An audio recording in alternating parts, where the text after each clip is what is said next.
नमस्कार बंधुरा तन्निस किचेने आपनादेरके स्वागत। आज आमी बानिये देखाबो टैंगरा माछ दिए फुलकपि रेसिपि।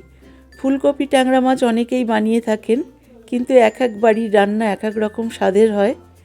ताई जखन मुख पाल्टे एकटु नतून स्वादेर किछु खेते इच्छा करबे तखन किन्तु अवश्यई एई रेसिपिटा आपनारा बानिये फेलते पारेन। एबं एई रान्नाटा किन्तु खूब कम तेल मशला दिएई रान्ना हय, खेतेও किन्तु असाधारण हय। गरम गरम भातेर साथे एरकम एक रेसिपि थाकले आर किछुई लागबे ना। आमी रान्नाटार जोन्नो निये नियेछि एखाने 5टा टैंगरा माछ। टैंगरा माछगुलो देखतेई पाच्छेन खूब बड़ो साइजेर। टैंगरा माछगुलो किन्तु खूब भालो करे धुए परिष्कार करे निते हबे, गाये नाल थाकले चलबे ना।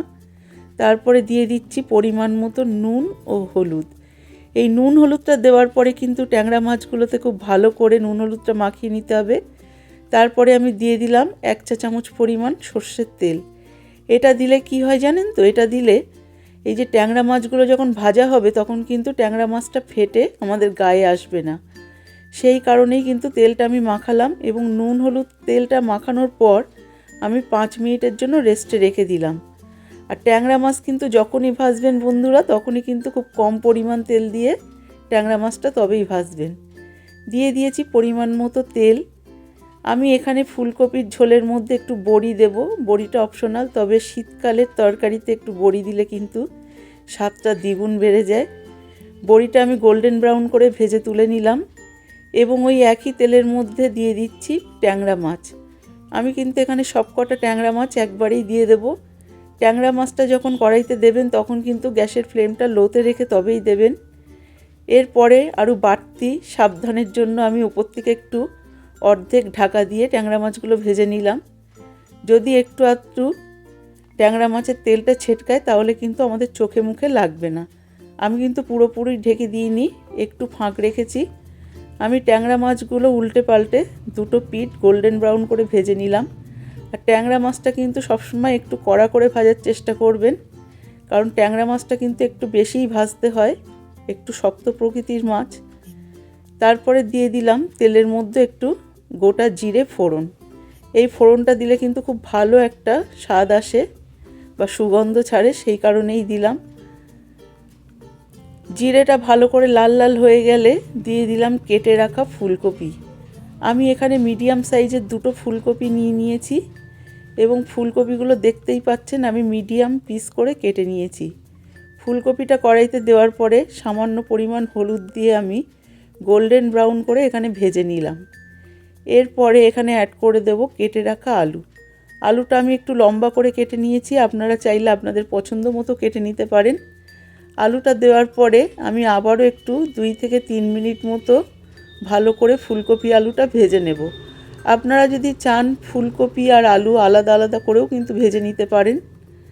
এরপরে দিয়ে দিচ্ছি আদা।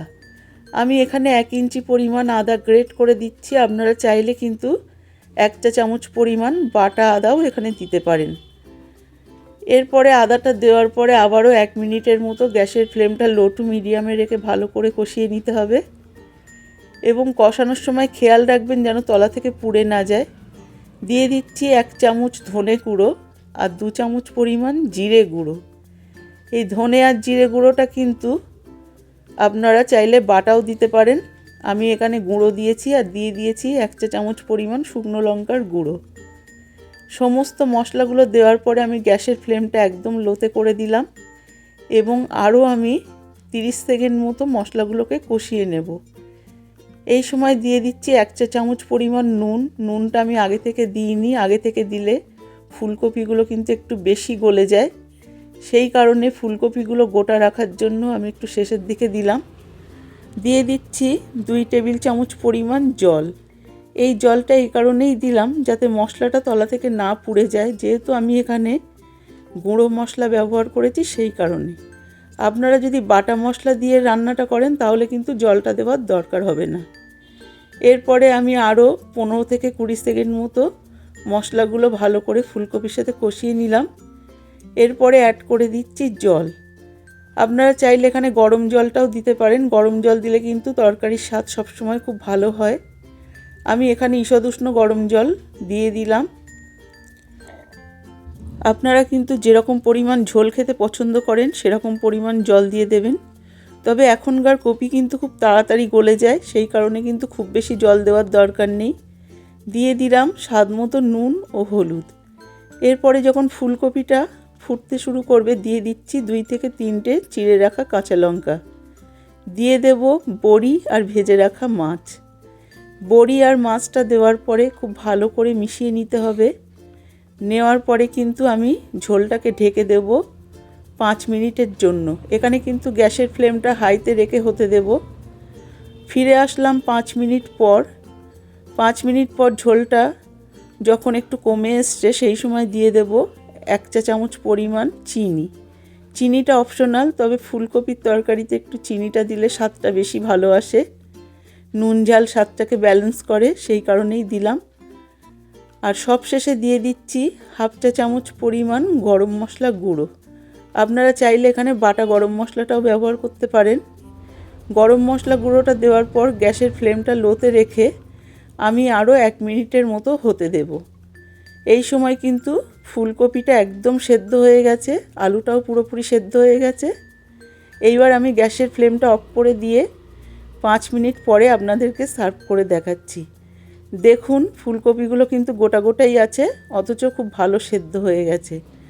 আর এই ঝোলটা কিন্তু একদম সাদামাটা, খেলে কোনো রকম গ্যাস অম্বল কিছুই হবে না। আপনারা অবশ্যই একবার ট্রাই করতে পারেন। যখনই একটু মুখের স্বাদটাকে পাল্টে নিতে চান এরকম ধরনের একটা রান্না আপনারা অবশ্যই ট্রাই করুন এবং গরম গরম ভাতের সাথে পরিবেশন করুন। আমার রেসিপিটা ভালো লাগলে সাবস্ক্রাইব করবেন, লাইক দেবেন এবং শেয়ার করবেন।